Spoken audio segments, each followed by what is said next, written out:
Hi everyone, Keith here again, and today we are going to be looking at camera equipment that we take with us on an expedition. Now, all of these videos so far have me in them, so today I thought I'd invite a very good friend of mine, Mr. Andy Casey, along. And Andy is a photographer and makes films and shoots weddings, and he's a bit of a paparazzi photographer sometimes.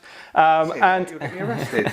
So we're going to just look through today, and I'm going to ask Andy some questions on photography and how to take a good photo on an expedition, and really what to take with you, because obviously you've paid all this money to go on these trips and you want to remember it for the rest of your life and bring back and show everyone your memories. So how are you going to do this? So welcome along, Andy. Hello. So Andy, if I was going to take you to Kilimanjaro, Yep. what would you take with you to record your memories of that trip? Well, depends if I've got a mule to carry all my gear, because if I had a mule to carry all my gear, I'd take all of it.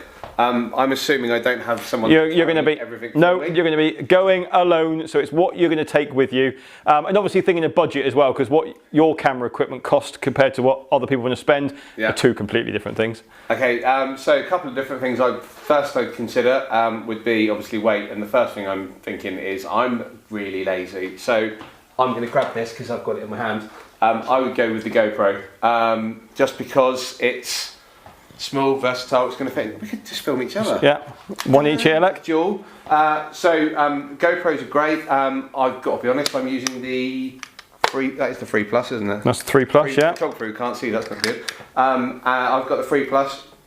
I've got their handy little crocodile clip on mine, but Keith's got one here which has got the floating handle on. Keith's is quite fancy, it's got the screen on it as well. But so two things I'd think about these if I was going to take one. They've got the little back doors on here, so I'll show you. So with these you can take these off, and basically you have one which has got a hole in the two holes in the back and one that doesn't. The one that doesn't have the holes in the back is obviously waterproof, so pretty handy for if you're sort of out and about in snow and that kind of thing. At night, when everyone's sort of chilling out and you want to kind of do maybe some little videos with people, you want the one with the holes in the back, mainly because otherwise you won't be able to hear them. But make sure you switch them over when you go out in the snow, so it's quite cool.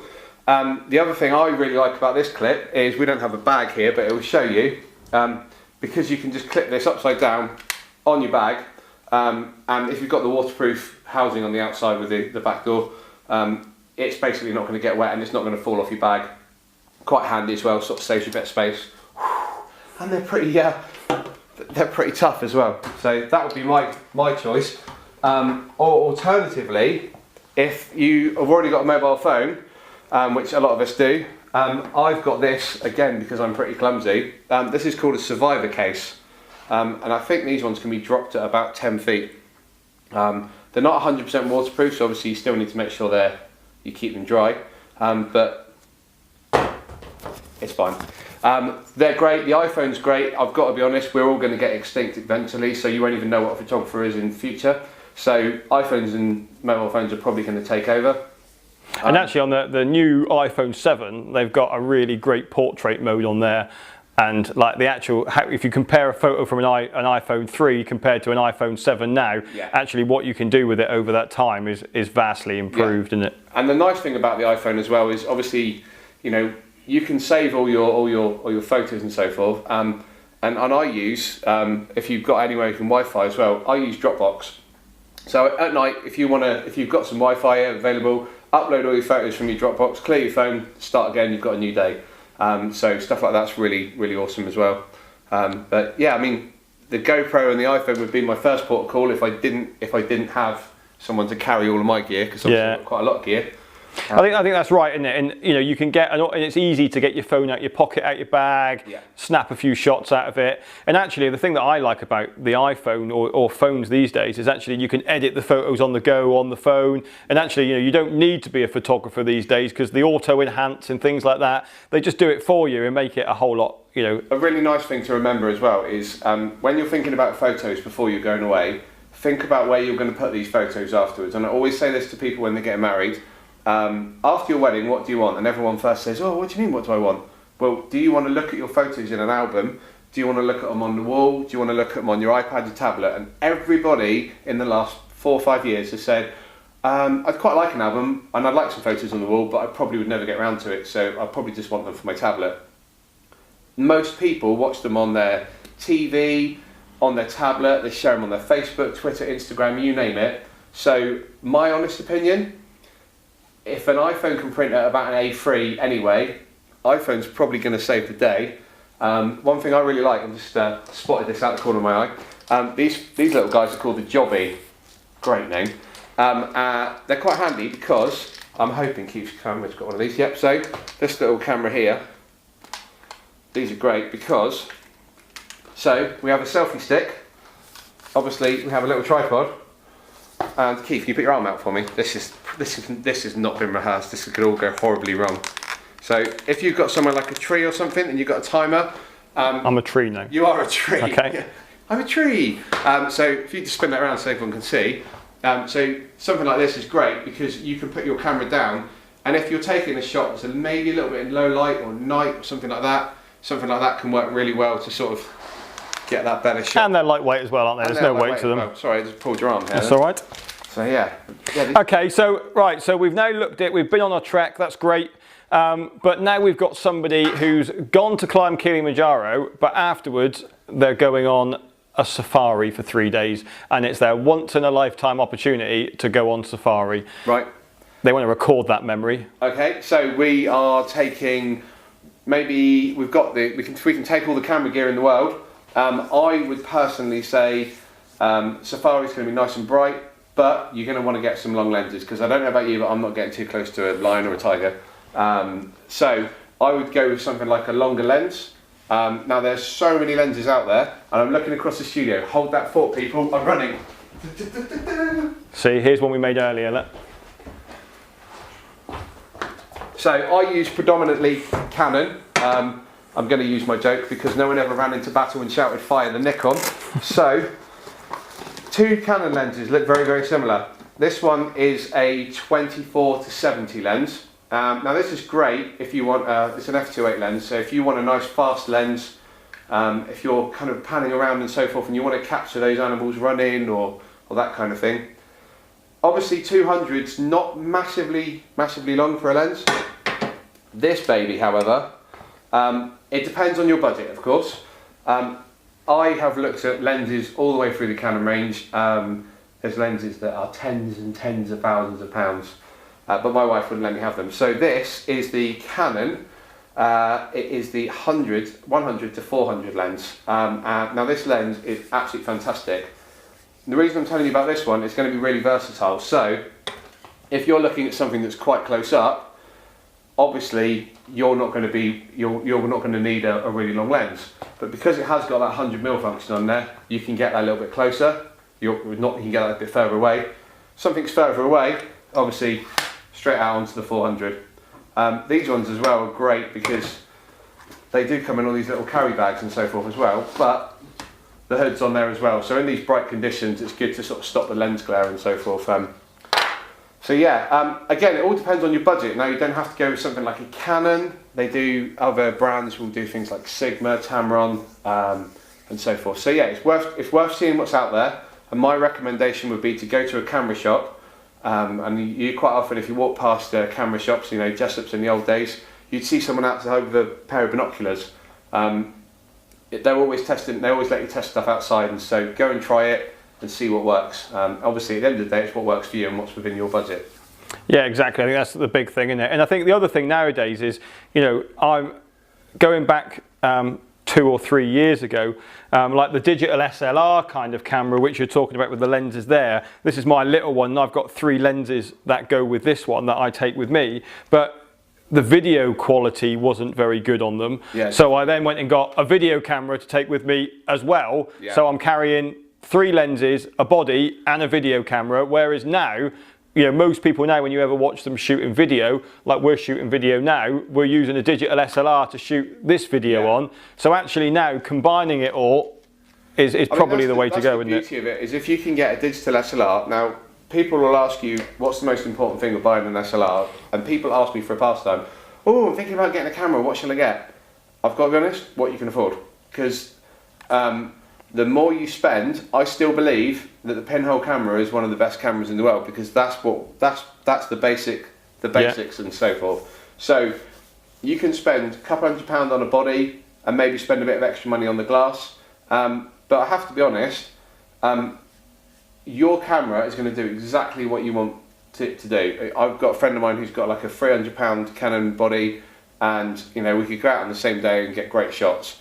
The difference with something like that is, the more you spend, the more quality you get with the build, and with the glass, then you get more quality with the glass. So yeah. I would say, with regards to, you don't need to spend £5,000 on, unless you want to, of course. You don't need to spend quite so much money on the body. I would spend your money on the glass. Yeah. Because that's a really important thing. Yeah, brilliant. And again, like I say, if you've got something like this and you want to film some animals or something, because if you use a digital SLR, you can do that as well. Or predominantly the old GoPro. The old GoPro, yeah. I mean, it's only purely from a safari perspective.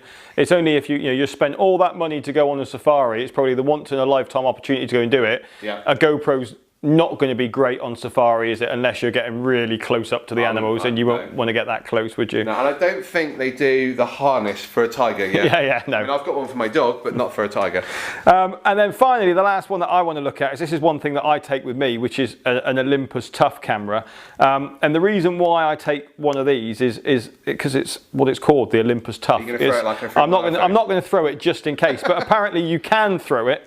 And my children have dropped this one plenty as well, because it's the one that I let them play with. But it's also waterproof as well, down to 16 meters on this one. So if you're going to go and do, getting out in the rain, I just have this one in my rucksack pocket on my waist strap. So actually I can just pull it out. It doesn't matter if it gets wet.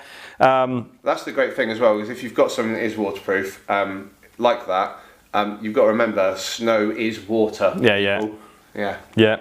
And then one final thing, Andy, and I've always said to people when, and I don't know what your thoughts on this, but I always advise people on a trip to take multiple small memory cards with them. Yeah. Because you can now go and get 64 gig, 128 gig memory cards, but actually you've paid for that once in a lifetime safari, and something happens to your memory card and you've lost all your pictures from your trip. So what are your thoughts on that? My main thing, I totally agree.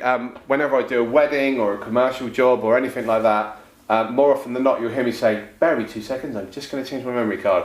I use quite big memory cards. The reason I use quite big memory cards is because if I am really busy and I've got to take that memory card, great, but I carry lots of big memory cards. Again, essentially, I also have in my bag, I have quite a few sort of 4 and 8 gig memory cards. I mainly use 32 to 64. Just purely because that's what I've bought and they're great. One thing to remember as well, actually, which we've all probably done this, is if you go with a memory card and you want to film in HD, then you're going to need a HD card. So any of the SanDisk ones or anything like that, make sure you get a card that's capable of filming on HD. In a different category? Yeah, in a category 10, I think it is. Yeah. So when you're filming, or class 10, so when you're filming, if you're filming with a lower quality memory card, on HD, you'll find that it will judder a little bit, and then so that's definitely a great piece of advice. But I would say take multiple memory cards. Like I say, save your money, take some smaller ones, and then ideally, I mean, my dad's a classic. My dad keeps a memory card, and I think he still thinks it's a roll of film. So he's got loads of memory cards. I don't think he's ever emptied any of them. Yeah. But that's the other thing with digital photography these days, though, isn't it? Is you've got to do something with it. You're going to take all these amazing shots, and it just stays on the camera or stays on the memory card. When you get back, it is a case of, and having canvases done now and having them, they're so cheap to have done now that if you get some really good shots, is do something with these amazing photos that you're taking. Yeah, definitely. I mean, there's so many different websites as well that you can build these little photo books and stuff like that, and they're great because you can just put them on the coffee table, and they're quite great to have around, and they are, like I say, they are so much cheaper than anything used to be. But yeah, it's definitely worthwhile doing. And I think the final thing, I think, when it comes to expeditions and cameras, is obviously going to be about charging them and getting the batteries charged. A GoPro, if you're recording, you don't get a great deal of time out of a GoPro battery. About an hour. Yeah, it's about an hour. Our GoPro's still running and it's not run out, so we've not gone over an hour yet. Well, that's all right then. But yeah, so I think, you know, it's about thinking about what you're carrying with you to either charge the batteries yourself or whether you're going to take multiple batteries for a camera. I mean, and they're like, I think Maplin are great because they've got these chargers, and the different levels of power will give you the amount of charges. So obviously the bigger the power, or the bigger the number, the more charges. So if you can, get one as small as possible so it's lightweight with the biggest number. Yeah, exactly. So yeah. But then additional GoPro batteries and stuff aren't overly expensive to carry spares with. So, well, brilliant. So I think we've covered everything off with cameras. Yeah. I think the other thing to think about is what you're going to carry it all in. Yeah. Make sure your stuff stays padded and safe because you don't want to knock it about. One other thing, this is a really good one. So, your torch on your mobile phone is obviously a really great thing. So if you're taking a photo and you're out at night, or you've got your head torch and it's dark, you've got a torch, use that light. Yeah. So yeah, use the GoPro. You know, use the GoPro and use your torch on your phone, or use your head torch and use that to help you light the photos as well, because that's great for at night. Atmospheric. Brilliant. Well, thanks ever so much, Andy. Hopefully that's given you some information and some thoughts about what you're going to take with you on your next trip. Again, you can come into us and ask us any questions. We might not be able to get the answers for you, but we can always ask Andy and come back to you with any answers that you need. But you know, if you do take any great expedition photos, please email them in to us, put them on the Facebook pages, because it would be great to see some of the shots that you're taking on your trips. Brilliant. Thanks very much, and we'll speak to you soon. Bye.